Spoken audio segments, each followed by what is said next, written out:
Welcome, everyone. Welcome to the Be the Ultimate Assistant podcast. I am your host, Bonnie Low-Kramen, and I am joined here by my co-host, digital productivity expert, Vickie Sokol-Evans. In this podcast, Vickie and I tackle the burning workplace issues, and we bring in leading experts to share their expertise and their knowledge so that you, our listeners, can go away with some leading edge information that will actually make a difference in your life and in your careers. That's the plan. And that is exactly what we are going to be doing today. We're bringing in two very special experts in HR. We're very grateful to have our listeners and viewers from all over the world coming into this call. Please feel free in the chat to indicate what city you're in. We'd love to know what part of the world you're coming in from. Hello, Vickie. Hello, Bon. Good to see you. It's great to see you.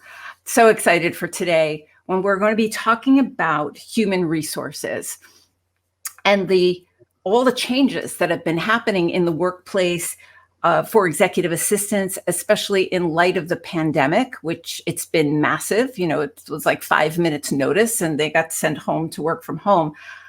Let me ask, what are you excited about regarding today's episode? For me, first of all, I'm excited about all the questions you're going to be asking because you have a ton. But beyond that, I have three things I'm super excited about. Number one, we're both former assistants, so I'd love to hear the HR's perspective of their perception of the role of the assistant. Number one. Number two, since I'm a digital productivity trainer, I'd like to, talk about digital skills and what's expected from assistants in the role. And then the third thing is how to create a partnership between assistants and HR to achieve organizational objectives and goals. So those are my three things. Fantastic. And so our listeners better buckle up and get ready because we are going to be moving through a lot of meaty material.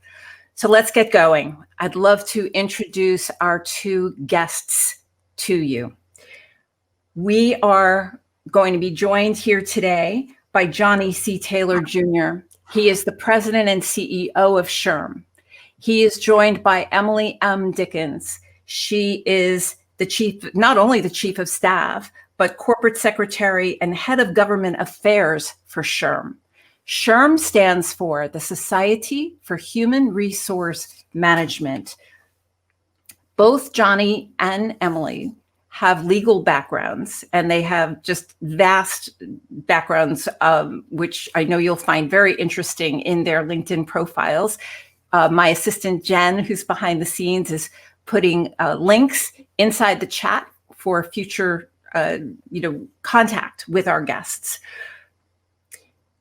Both Johnny and Emily work with executive assistants. Johnny's been working with Stephanie Riley for 10 years. In fact, not only at SHRM, but at his prior work. And Emily Dickens has been also working with an executive assistant, Tammy Wiggs, at SHRM since she began there. So we are very happy to know that they have business partners who help them with their work. Can we please give a very warm virtual welcome to Johnny C. Taylor Jr. and Emily M. Dickens? Yay! Yay, I'm clapping. I'm going to clap. Yeah. And there they come. Hi, Emily. There they come. Welcome, welcome. Hey, everyone. Welcome to Dallas, where I'm sitting right now. And Emily. Welcome from Durham, North Carolina, where I am right now. It's a miracle. It's a miracle. And Vickie, where are you? We didn't say where we're from. I'm in Austin, Texas. So, Johnny, we're right next to each other. Road. Yeah. And I'm in Ponte Vedra, Florida. So it's just a miracle, this technology we have going on. Johnny and Emily, we are so grateful to have you here. I'm so happy it worked out, and the community is very excited. I want to just kind of set the stage for all of our listeners to know that the main motivation to have this conversation today was to discover realistic and reasonable ways for executive assistants to work with HR, to work better with HR, to collaborate, to cooperate. Certainly, since the pandemic, HR has their hands full, and we want to know what's going on. It's important, however, in that frame of what's been happening, to acknowledge that pre-pandemic, there was a lot of conversation about HR and EAs already. And I don't think this is going to be a surprise to you. Until March, Vickie and I were traveling the world and teaching and training assistants. And what we have heard a lot is that EAs have often viewed the relationship with HR as somewhat contentious, as somewhat them versus us. EAs have said that leaders and HR don't always understand the role and don't truly value the role, and that there seems to be a disconnect between what's really happening and what is being thought about regarding this role. And on top of all of that, there is fear and some mistrust. So in light of that, the elephants in the room, how does HR view EAs truly, Johnny and Emily? And how can we bridge these communication gaps if they exist in companies? And of course, I know our viewers and our listeners would certainly welcome hearing about the partnerships that you have with your assistants. So Johnny, might we start with you? Sure. And thank you all for giving me the opportunity. Bonnie reached out to me. I don't know, one of us reached out to each other on LinkedIn. You want to talk about an amazing networking tool, professional networking tool. Everyone plays with Facebook, but the reality is, it's kind of nice to be able to reach out to someone in a professional context and get a professional response and begin building relationships. So Bonnie, thank you so much for our connection. And Vickie, great to have you here. And of course, it's always wonderful to have Emily M. Dickens, because I don't do anything without her. We jokingly say she's my work wife. And the husband's okay with it. The real husband's okay with it. But we literally work that closely together, which is actually a nice segue into this whole conversation around EAs and executive assistants and secretaries and special assistants, whatever the title that you're going by. I think Bonnie's earlier observations about sometimes a contentious relationship between assistants and executives, be they in HR. I was once a general counsel, so legal. I've been a CEO now for 10 years. So it's really kind of common. I don't think it's unique to HR. It's very much about perception on one hand and perception on both sides, right? Do you perceive yourself as truly being an assistant, helping the executive get the job done? Notice, I didn't say get his or her job done. It's all our job for an organization to be successful, right? And so I've never thought hierarchical sort of, and let me take you quickly back through my background. I started my career as a lawyer in a big firm, and two things probably informed my worldview of assistants and why I hold them in such high regard. First of all, you can't get your job done as a lawyer without a wonderful, technically proficient, culturally aligned assistant. It's just impossible, right? You need that person to help you get the job done. Mm-hmm. And so from day one, I walked into a law firm realizing that if I was going to be effective, then that person had to be effective. And, it wasn't to me or them, it was both of us needed to do it. So it started that. The other thing is realistically, and Bonnie and I, she'll tell you, I was kind of surprised to hear that there continue to be discussions around pay concerns for executive assistants, because I got to tell you, in a law firm, I remember vividly my first year that my EA made more money than I did. And I was on a large law firm, but it was partially because her base was strong, but then she also got a lot of overtime. So while we were both there for 70 hours a week, I was paid for 40 of them, and then my check stopped, and she was getting significant overtime.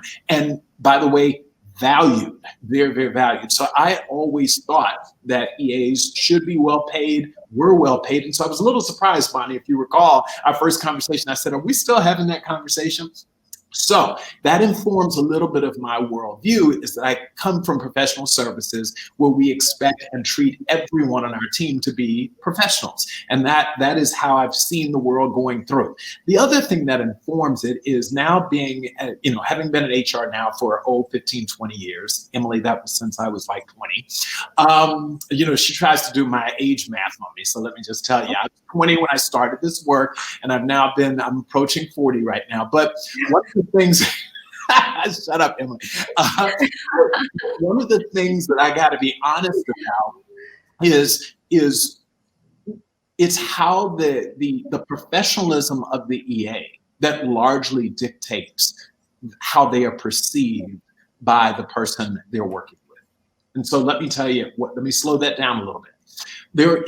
If you come in and you don't carry yourself appropriately, if you don't speak appropriately, if you don't write appropriately, if you are not there to help me get the work done, then I don't hold you in high regard, because we value those people who help us get the job done. And notice, I'm very intentional in not saying getting my job done, getting the job done.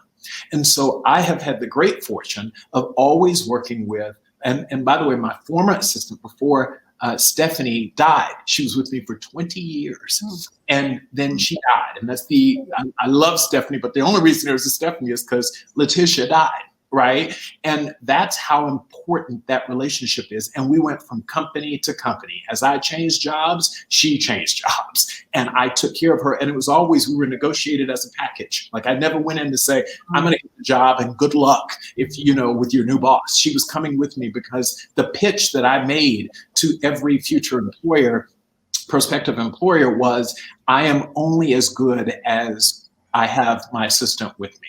That really is, you have to buy both of us. And I got to tell you, it was because she took her job so professionally. She took it as important as I did, maybe more important. She would always say, you can't be a successful lawyer without me. And I agreed with her. And so that's what I got to, it really is, a lot of this is mindset and how you present yourself, how you show up, and how you maintain your relevance in a constantly changing business world. Emily? So Johnny comes at it from that perspective. I think I shared with Bonnie is I worked my way through law school. By day, I was an EA. And for me, it was so important. I'm a learner. It's one of my top 5 Gallup strengths. And so to be in that job, I didn't just think about learning about my division that I worked for or the vice president that I worked for. And I think people need to understand that job, there are usually 2 routes. You got people who are career admin and EAs, and you have people who understand the value of having that position as a foundation for your career. Both are so important. But you as the EA have to make that decision on which track you're going to take. So I'll say, no matter what track you take, I absolutely agree with Johnny. It's about professionalism and how you carry yourself. And we're probably going to, some people are not going to be happy. We've read some things recently where people said they were upset that their boss gave them a book on grammar, and they felt that was a direct attack on them. My point of view was anything that my boss could give me that could help me be better at the job and represent him. Because one of my personal guiding principles is your work, it speaks for you. It is what you do. You don't have to open your mouth. People, that is your calling card, how you work and how you do your work. And so I just think it's really important for people to understand how important that role is. You are the first thing people see when they enter the suite. And that gives some idea to everyone else about how that executive runs their shop.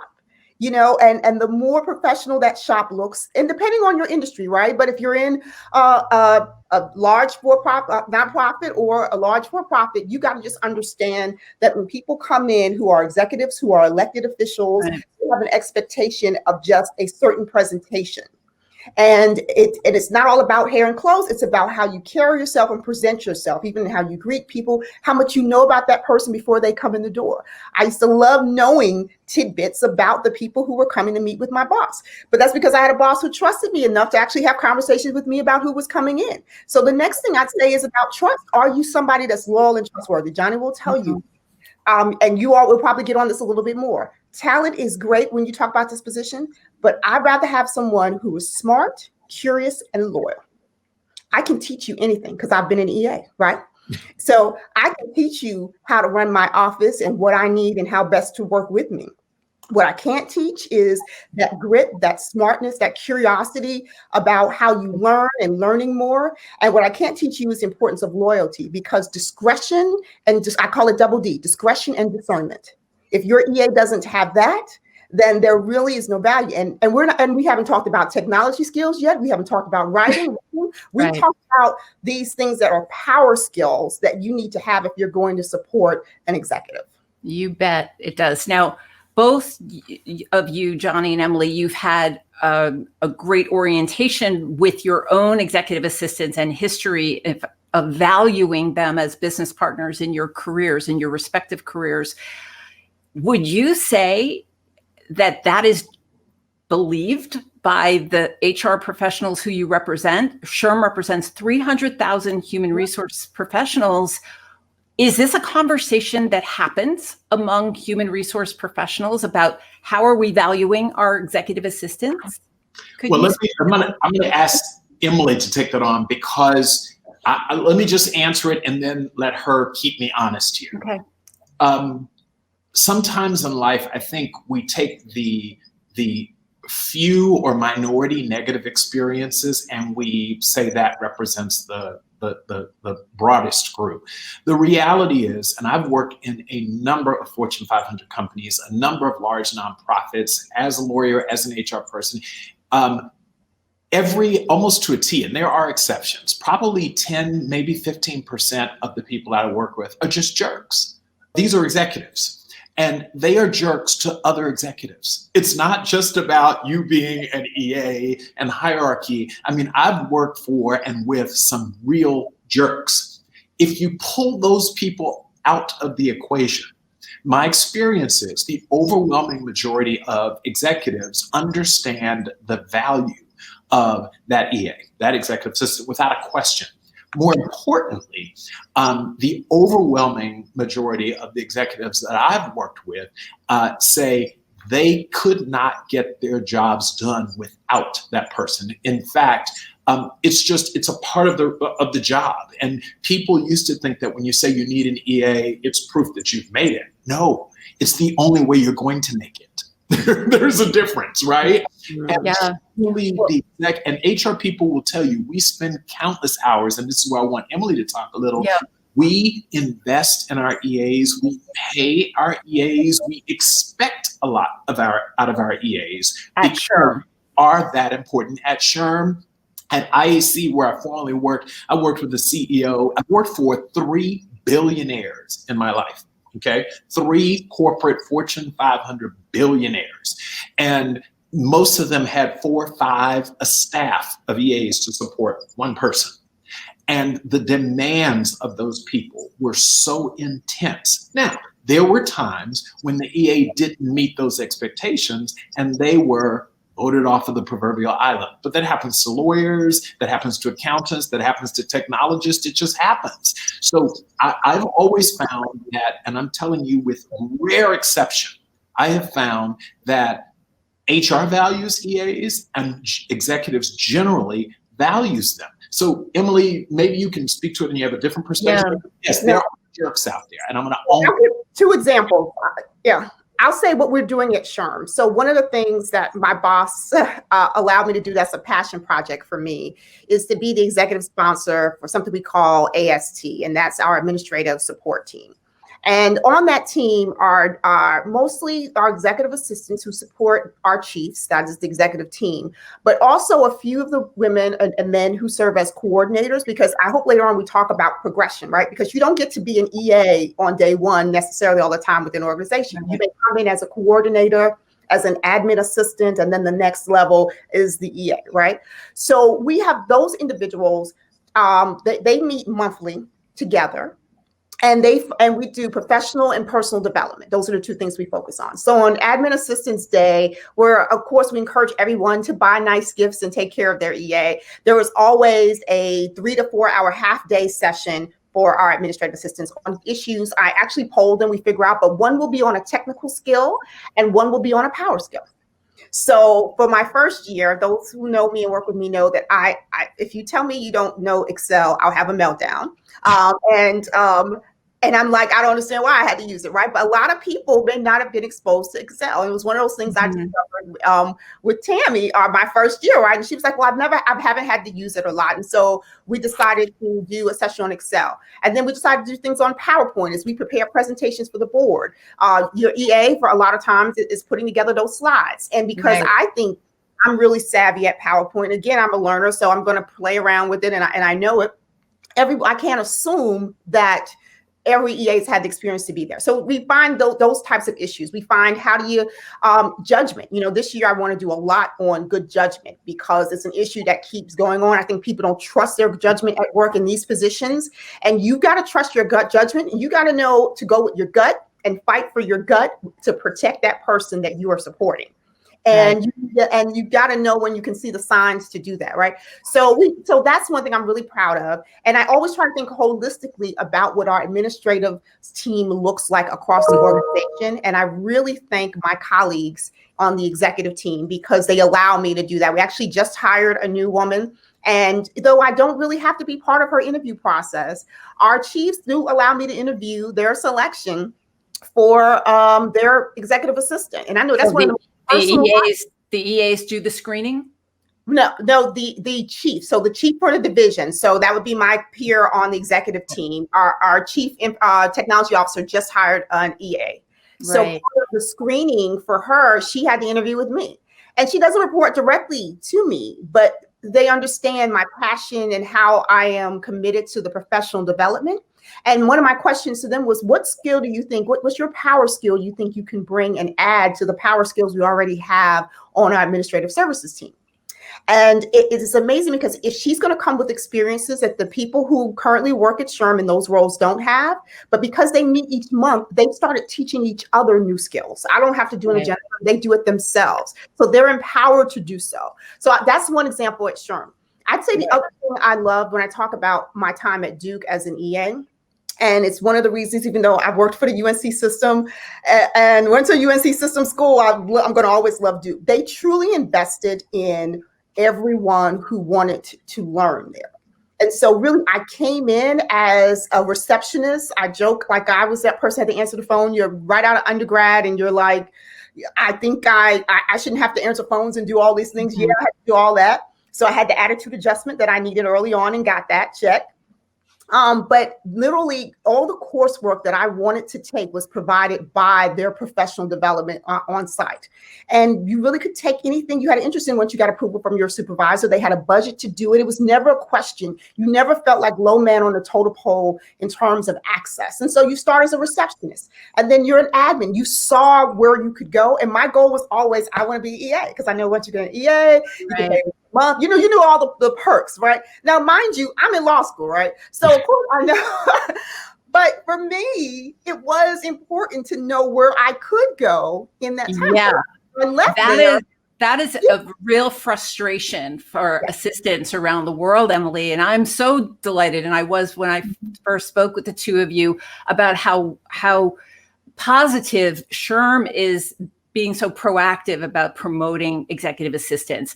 I just want to move to when I sent Johnny originally the article that I wrote called "How is HR Really Deciding How Much to Pay You?" It made the point about money being one of the hottest buttons out there for executive assistants worldwide.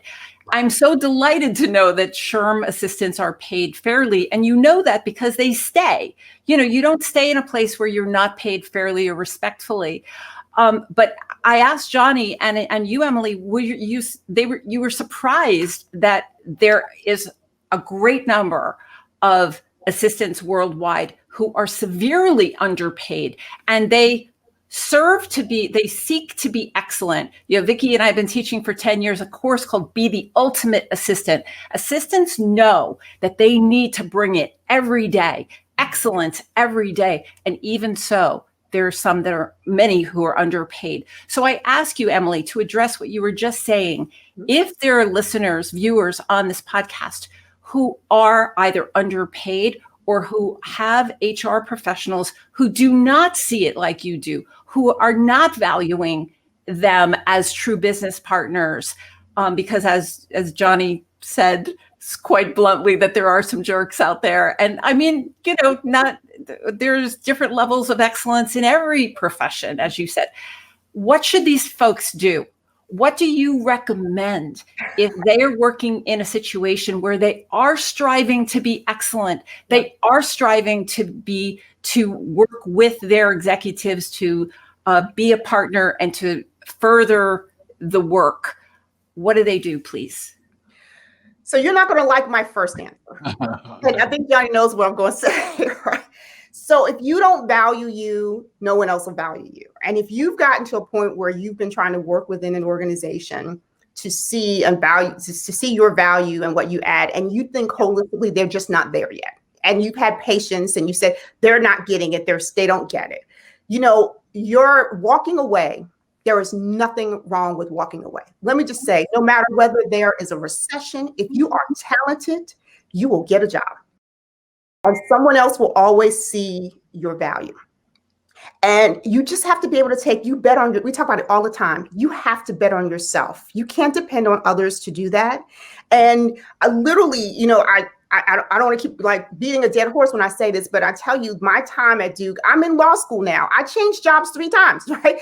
I wanted to move up. I wanted to be valued and paid. I knew I can be paid, and it was within the same organization. But I was always constantly looking for opportunity. And there was resigning is absolutely an option. It's absolutely an option. And then the other thing I will say to you also is always look for, an opportunity to really talk to your executive about what the narrative would be when they're in the room with HR. Because your executive may see things, maybe like, I'm telling them this, I'm telling them that, or whatever, right? But are they communicating in the language that HR will understand that I need to now reevaluate what the pay band looks like for this, right? And maybe I need multiple pay bands, right? I need my early entry EA, and you're not EA, because for me, EA is you're the EA. But before then, in a lot of places, you were an admin assistant, and then a lot of places. So there's this kind of trajectory you have there. And really talk to them about creating this trajectory for the women and men who serve in those roles within the organization. And then you see the difference between those levels, right? Because it goes from just having a skill set to being where it's more knowledge-based as opposed to skill-based when you become an EA. So I want to highlight something Emily just said to everyone on this call. And that is, Emily, it sounds to me like you are advocating executive assistants going to their leaders to have a conversation, to have an open and honest conversation. Johnny, you have something to say about that? Yeah. So as someone, I'm going to take the perspective of the executive, not that Emily isn't one, but in fact, she really is. She has a large group. But I'm saying there's nothing better. And I have had an assistant come into me actually on 2 different occasions to say, listen, I think I should be better paid. And it was such an amazing conversation because it was how it was delivered. Okay. And so I want to say that to Bonnie, Vickie, and everyone else out there. A lot of times it's not what you say, it's how you say it. It's when you say it. If I'm having a crazy day, I'm in the middle of a crazy week, you work closely. Today's not the day to come in and start talking about your salary. I just lost a big client, right? So sometimes, your day may not be their day. The key is to find the day that everyone is willing to do it. Go take them to lunch, where we can have a conversation. The time where I kind of went off on this person was, you caught me in the middle of a crisis. And it's not my problem today. It's just not. I cannot deal with this right now. And you can't take that one bad day as an indication that your boss doesn't value you. It's just not the day. That's number 1. Number 2 is to do your homework and come in and really talk about, and Bonnie, and this is so critical, talk about how you help us get the job done. I don't like the conversations that start with, well, Mary makes this at that company. Mm-hmm. My thing is, well, then go work there. I mean, respectfully, that is not the way to make the argument. The argument is to make me understand that without you, I am less effective. Mm-hmm. And you show me reminding. Sometimes it's like oxygen, you take it for granted. Sometimes I need the person, and I remember Letitia coming in and saying, do you understand last week how we got this thing done? And she was careful, she said, we got it done. I'm the person who ran to FedEx so that you could stay doing X. I'm the person who got your lunch, not because it was about servitude. I knew that my contribution, I can't write a brief, but you needed that extra time to write the brief, so I got us lunch. And that's the value. Once you put this in terms of value, for me, it sounds selfish, but then the conversation changes. But if you go in saying, it's all about me, Mr. Executive or Ms. Executive, you've got to think about how I feel and how this has negatively impacted me, and how you make this much money and I make this much money. Those are non-starters. You're not going to go anywhere with that approach. I'm telling you. Right. So you're advocating speaking with you, the executive, and also with the HR professionals. Well, let me say this. In help us understand that distinction. My experience is that you talk with your executive first, because that's the person who's going to be your biggest executive, your sponsor. They will go into HR and go all the way up the chain to HR to advocate to pay you, because their point is, I'm going to lose this person who I want if your pay policies are negatively impacting retention. So you want that partner, that executive, that chief, as Emily is the chief, you want that person to go in and make your case. You going in making a case to HR is risky. Yeah. And I would just say executives, the chiefs that Johnny talks about, the people who sit around the table and make the decisions, right?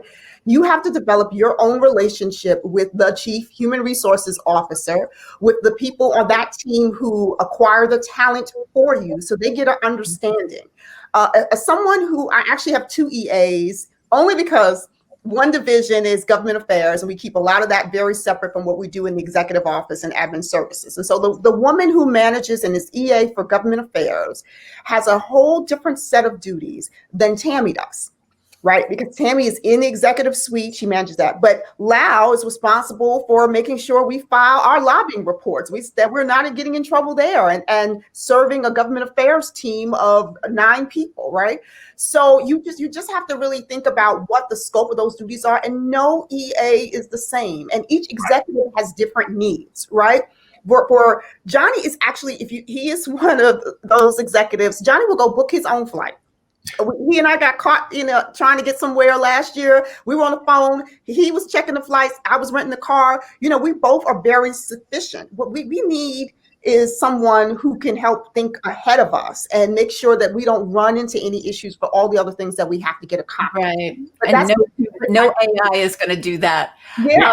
Can we turn towards technology, since it is such a hot button? I do have a question real quick, guys, from the viewers. So Kathleen's asking, what resources do you recommend regarding salary when coming into a new role prior to talking about money, or new role or even existing role? Is there a resource you recommend? So I wouldn't say in general resource. I will tell you something I never looked at before, and Johnny now I look at them all the time. 990s. So if you're going to go work, you need to understand the value of the size of an organization. The Form 990, by the way, is what Emily is, a special for nonprofits. Yeah. It's a form where you can go figure out salaries and at least what the highest paid executives are. But I'll let you continue. Yes. So that gives you some idea of how much that organization makes on paper. Right now, you can go, if it's a public company, then you can go look at what they give to their stockholders, whatever. You got to do some research. You got to learn the research, right? Learn about the industry you're looking into. If that company is a company that only makes $25 million a year, and that's not a little bit of money, as opposed to 10 times that amount a year, how people are paid will be a lot different. So you can't go in thinking, you're going to get a cake when you go into a cupcake organization, right? You got to actually know what that organization makes and how much percentage of that they actually give into salaries. So you got to educate yourself. There's never going to be a list anywhere. You also need to know regional differences. I'll never forget when we first got to SHRM, it's just been 3 years. There was a woman Johnny wanted to bring from New York to come fill a position. And she quoted this, he got her in, he got her interviewing with the hiring manager, and she quoted this number that was totally out of what the geographic, ranges are for the DC metro area. And she was coming from New York. So she didn't even do the math, right? She didn't do the research to understand that if this job is making this amount of money in New York, this is the range overall geographically. And you can go to the federal register. You can look at, because a lot of the federal jobs are based on location, right? You can get some idea of what the difference would be in pay there. So it requires for you to do a lot of personal research, ask around, ask other people. I know we're all taught not to talk about salary. And Johnny will tell you, it gives me heartburn when people tell people what they make. Me too. Oh my God. But yes. It is what it is. It can't be taboo or forbidden anymore, especially for women, and especially for women of color. And I know, and I'm working on it. It's a growth area, but you know, when you had, and then but anyway, no, it can make our head explode. Let's talk about the clock is ticking. You want to start talking about tech? Yeah, let's start. Yes, because Johnny, you talked about technically proficient when you talked about the assistant, and so I'm curious because that's the kind of default requirement on every job posting for an assistant, or really any job, is digital skills or a tech savvy assistant. I'm assuming 90 to 100% of jobs want a tech savvy assistant in that role, but how do they know? What's the assessment like? How do we remediate that? How do we encourage companies or invite companies to help keep up the skills? Right. And Vickie, that's the question of the year, frankly. And I hope everyone on this podcast here's what I'm going to tell you. I'm paid by a board to think strategy and to deliver strategy and execute on the strategy, right? So let's say I have a presentation to a client or to my board. I need to be able to turn to my executive assistant and say, here are my ideas. Can you frame this up for me? Can you make this pretty? Can you make this tight and logical and success? This is your value. Now imagine how I feel when I walk out of that board meeting or out of that client meeting and I snag a big deal, or my board gives us, approval on something. If you were part of it with me because you were technically savvy, you helped put this together, you made the document do animation, you knew how to change fonts, you are worth your weight in gold to me. So this is not technology for technology's sake. No one's telling you go to be a coder or a programmer. We're saying that if you learn the tools that will help me be more effective, you are worth every penny, arguably more. That's the way you've got to think about technology. It's not to do it. Now, where do you go get it? We're lucky right now. LinkedIn Learning has some amazing free stuff. Heck, Khan Academy has some amazing free. There are all of these increasingly free technologies, training and tutorials. And if you want to go deep, you may have to invest a little bit, but Emily will tell you, go in and tell your boss. If you came into me and said, I want $1,000 to go to this course, but I'm going to learn the latest in all of the technologies that will help our office work more effectively and fancy, then I'm going to invest in it because it makes me look better. Again, you will be the beneficiary of it, and so will I as your business partner, right? That's what I'll tell you, but you got to go get it. Emily said something. I'm going to stop talking here. Emily said something. She used a term that we use a lot around SHRM, and I've used it in other businesses: smart and curious. Smart does not mean you have a bachelor's degree, a master's degree, a PhD from Harvard. I know a lot of incredibly smart people who have no formal college education. They are self-taught. So smart is like you got to even get in the door. Curiosity is what leads you to say, what's the latest new technology? How does that Slack thing work? Johnny's not going to sit down and learn Slack, but my God, if my assistant walked in and said, hey, this is a way for us to do X, Y, and Z, and I've learned this tool, and let me introduce it to you. Again, ta-da, she or he is it. And I'm really glad we keep saying he. Don't assume that every a woman. A lot of them are, but there are increasingly men going into these roles. So let me just say, the smart and curious EA is going to be well paid, is going to be sought after and recruited. I promise you, we do it every day, and it's not just at SHRM. The best ones they'll rise to the top. I'm glad you said that. I think the biggest gap, I think, I'm speaking on behalf of all the assistants out there watching, it's not for a lack of curiosity or wanting to get the skills or needing the skills.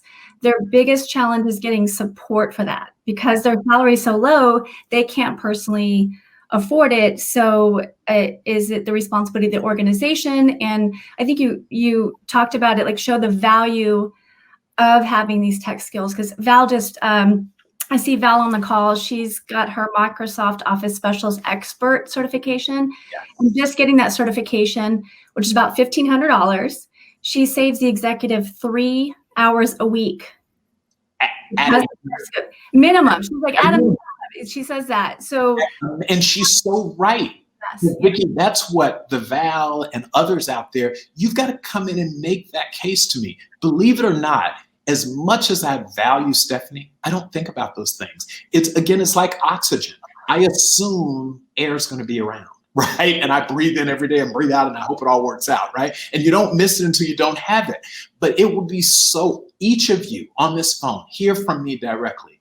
If you go in and say to let me tell you what I've done the last couple of months or whatever to make us more effective, to get the job done.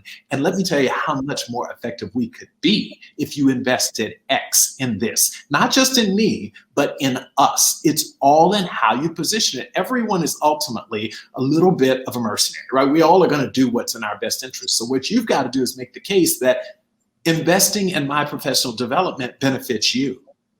Mm-hmm. And Vickie, I'll say one thing. You all are going to get me for this too, but I love to be provocative sometimes. I learned it from my mom.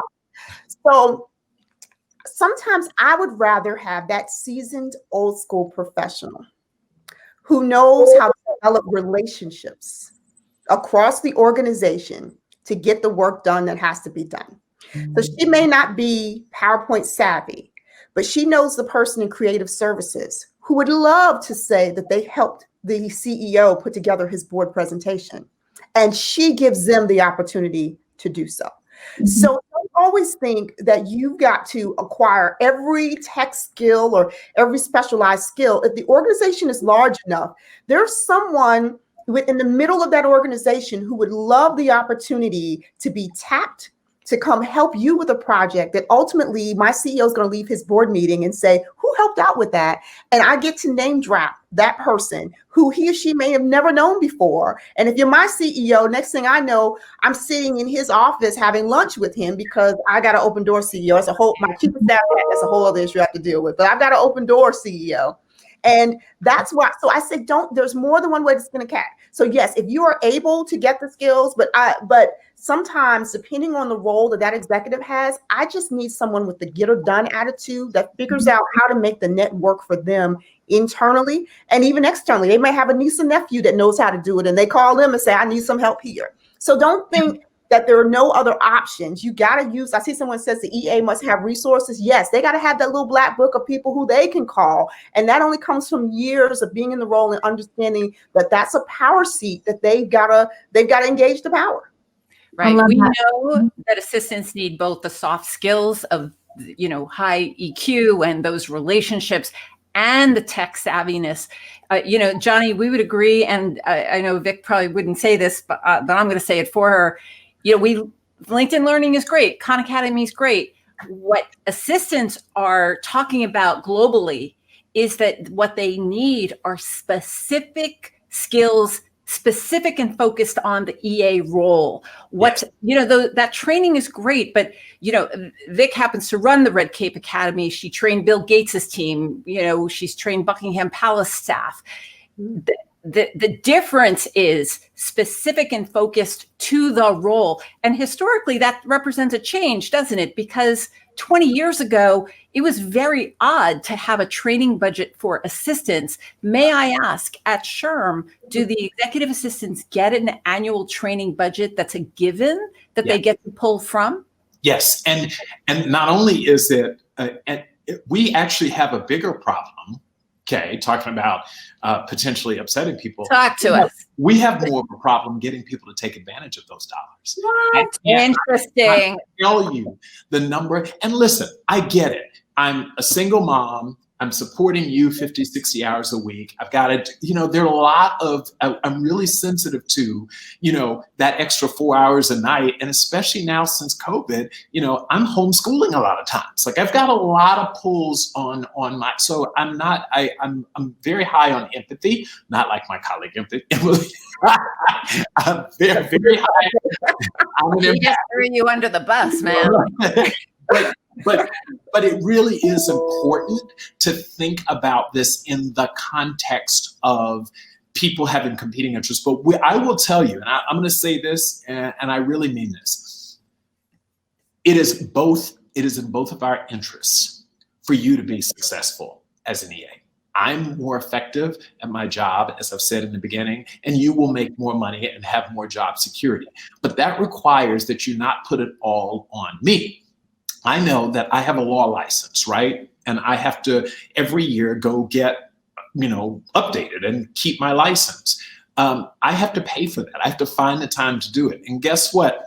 Mostly ladies on the phone, but to my guys as well. I'm a single dad. I have a 10-year-old daughter. So I have to make it happen. And let me just tell you, the days that I'm sitting in a meeting at 5:30 and my daughter has to be picked up by 6, as we know, those of us who know daycare, every minute that you're late, you pay $5 or whatever, right? When my EA sitting outside says, it's 5:45, I'll be back. I'm going to get your daughter. And when I don't have to think about that, that's the value. So it is, yes, the technical competency, but it's the get it done attitude. It says, I'm going to make sure, Johnny, that you and I are successful.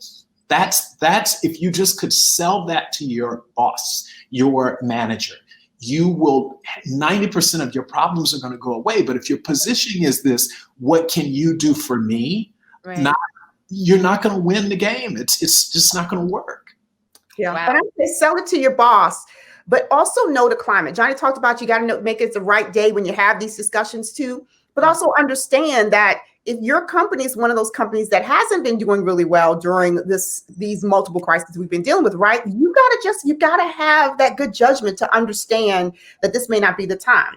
Now, I know many companies, we were on the American Workforce Policy Advisory Board. Johnny sits on that board, and there was tons of discussion about reskilling and upskilling long before we had COVID. And now it's an even bigger discussion that companies are investing in their people, but you've got to ask for it and advocate. You're going to just sit there. Now, I'm one of those people that likes to learn. I think I should know as much as I should about all of our employees because I'm chief of staff. So I challenge myself. And so I'll know who's in school and who's doing this. Right. And I'm saying, why aren't you trying to get in front of this chief in that department if you work here, but you want to be in comms, right? Why aren't you doing those things? So you got to invest and you got to advocate for yourself and figure out how to make things happen for you as well. Yeah. Lilia, let me just say this. I think I'm pronouncing her name right. Lilia asked about what's a good budget number. $1,500 a year is a good training budget. How much? $1,500 a year. Anything now, it could be higher, it can be lower, depending on. But a good safe number. We budget $1,500 per employee. Got it. And I'm here to tell you that nationally, we're hearing numbers more like 5,000 a year. Yeah.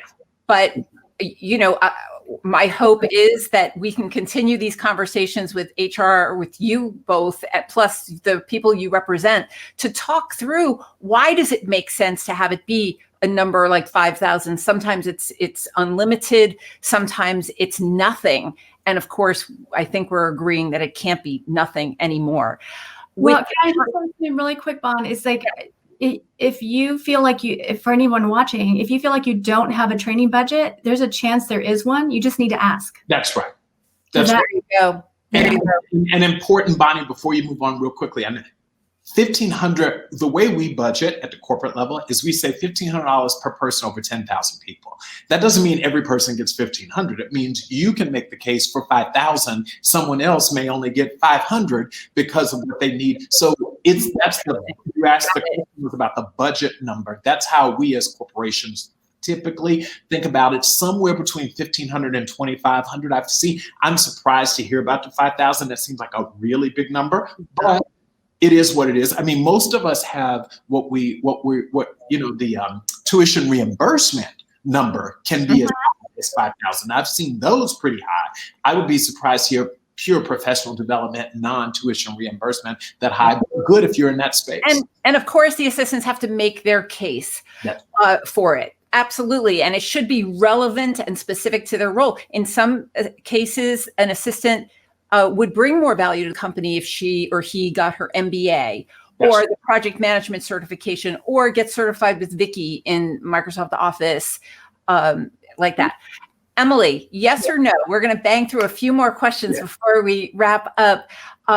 Emily, we know that assistants globally see and hear everything. Assistants see and hear everything. They're the eyes and ears of companies, and they get hired at companies, and they know things because people are talking to them. People will say things to assistants that they would never say to an executive. Yes or no? Are you aware of that? Yes. Yeah, because when you were an assistant, people said things to you that they would never say to an executive, right? And probably people would say things to you that they wouldn't say to Johnny. My point or question to you is, assistants globally say that they often feel under leveraged, that they have opinions, they have input about things like the working from home situation, open floor plans, disaster planning, onboarding. Does HR want to hear from assistants about the things that they feel they have important information about? Please. So I think, yes, short answer is yes. Any information that will help the business as a whole is valuable information, no matter who that information is coming from. So my question back to EAs, are you sending off notes to people when you have ideas? Heck, 5 out of 10 may not get answered, but that one may get it. Or I may read it and say, that's a great idea, use it, forget to send you back a note, and then later on say, oh my gosh, by the way, Tammy, when we were talking the other day, I used your idea at the executive team meeting. So absolutely, all of this we keep saying, it's a two-way street. So when they have ideas, and if they're hearing something that could really help the business, especially during a time like this, I chair our crisis team, right? So, hearing from our EAs about the impact of working remotely and all of this stuff, right, is crucial. And we have an open door where they feel comfortable doing that too. And that's a culture issue that Johnny will probably get into. Can I jump in very quickly? Yeah, please. Including gossip. Everything, all information is good from an executive's perspective. So let me tell you all out there, I expect my EA, in fact, we got into a little battle several years ago because she heard of something and she kind of dismissed it as gossip. I said, but I needed to know that gossip. It matters too. Yeah. So absolutely that you got to think about it that way. You don't know whose that is? Yikes. Sorry about that, guys. You need to know. Olympia Dukakis, who I worked with for 25 years, she wanted to know what people were saying. That's right. That's really important for everybody to be hearing on this call. Next thing is there's no way we could do this podcast without bringing up workplace bullying.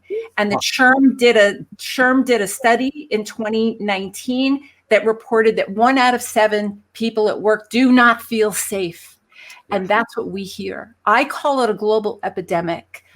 What can EAs do, Johnny, to support HR? And it often feels like there's so much fear around these issues. There's trauma that lasts for so long around these workplace bullying issues. We know this because the articles I write on LinkedIn, when it comes up at our conferences and at workshops, it's a hot button, and assistants have been affected by this in a huge way. Can you please briefly address this with HR and what we can do? Very briefly, and it's a follow-up to your last question. You've got to talk about it. You would be surprised how little we actually know about what's going on day to day, because to your point, there are things an EA will say to another EA, et cetera, but it doesn't escalate. It doesn't go up the chain within the organization. So you've got to have a really good bond and relationship with your manager, to whomever it is you report, and then talk with them so that they can relay those things up the chain. I mean, rarely are you going to have total access to the CEO, so you've got to use the person, your entry point, to get that across. All of us as CEOs want a strong culture. We do not want people to come to work feeling unreasonably. Now, I don't think you could be guaranteed safety in the workplace, because you never can, but we can provide a much better and safer workplace in some instances. But we can't fix that we don't know. So if I can give you any advice, it is to make sure, no matter how small the issue is, and this is when I talked about gossip before, you've got to relay this on to your manager so that they can escalate it and socialize within the organization. Wow. Okay. We're heading towards the top of the hour. I just want to say that my hope is that we will be able to continue the conversation I'd love it. with the members of your community. Emily, may I ask any last thoughts that are burning that you must share with our community? I just say is that you really have the power and the choice of how things go for you in your professional life. You know, I think that EAs are the foundation of any organization. If you have a great pool of executive assistants, that means that the executives really can focus on the things that they're supposed to be focusing on. And I just think it's important for you as an EA to understand your role there, to embrace it, take advantage of it, leverage it when you need to do so. And also, you know, don't undervalue it when you're sitting down, which I hope you're sitting down quarterly and updating your resume. Hope you're doing that. Whenever you've done a project that you've not done before, make sure you add it to that list. Continue to invest in you. One of the things that Johnny knows will set me off is when people say, well, there was no money in the budget. And I'll look over and you have that Gucci bag I wanted in high school that I could never get, right? Or you got the red bottoms that I still don't have, and I'm the executive, right? We invest in those things that are important to us. And if your learning is not important enough for you to write the check as opposed to your company, then that's something you got to worry about for yourself. Because I want someone who, I wrote tons of my, and Johnny will tell you, it's just now where I actually send in my stuff to get paid for my CLEs, get reimbursed and things like that. But to me, it's once I invested and paid for that, no one could take that from me because I got it on my own. You put skin in the game, and that matters to be feeling like we're worth it. Johnny, any last thoughts from you, sir? Yeah, for everyone out there, listen, I'm not saying this just because I'm speaking with you all, but the most important person on my team is my EA. And that's with me saying this with my chief of staff on the phone on this call. There's no question. I cannot do my job. It's like going in and having one arm. Could I pull it off? Yeah, but it's really nice to have two. And I see my EA as an appendage, as a part of me. It is incredibly important that you think of yourself that way. And here's the truth. If you're in a shop where your boss doesn't value you, then get a new job. Now, I'm not saying quit your job without a job. I'm not, living in la la land, because we all have bills to pay. But then it becomes your job to make sure you have the skills to go to the market. There are real jerks out there. There are people who will never, ever value you.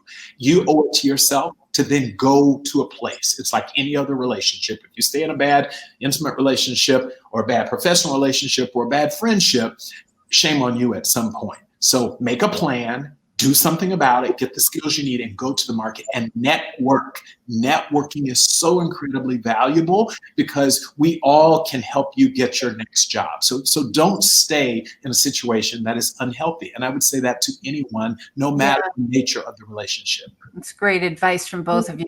Johnny, one last question. What's one of your favorite quotes? Oh my gosh. I have so many. Let me think. The one that when someone shows you who they are the first time, believe them. Believe them. Interesting. Well, Emily, Johnny C. Taylor Jr., we are so grateful for your time and your generosity, for your expertise. I know that everyone on this call learned something today. It was so important to hear straight from HR about what is happening. There are so many questions we didn't get to. We'll be back. Okay, all right. There's going to be a part 2. You heard it here. We thank both of you. We thank all of you for listening here today. And Vickie Evans, do you have any last thoughts, ma'am? This was like a race. So I'm looking forward to the next session that we have together. There were some questions about the recording. So the recording will be posted on all of the channels that you're watching the live session on. And then we'll also have it on the BeTheUltimateAssistant.com website. We ready to conclude, Bon? We Happy are. New Year. Happy New Year. Happy New Year, everyone. That concludes today's episode. We'd love your feedback, topic ideas, and questions. Visit the podcast page at betheultimateassistant.com. Thank you once again to our guests, Johnny C. Taylor Jr. and Emily M. Dickens, and to you for listening and watching today. We'll see you next time. Bye, Bon. Thank you. Bye-bye. Bye, guys. Happy New Year. Happy New Year, everyone. Stay safe.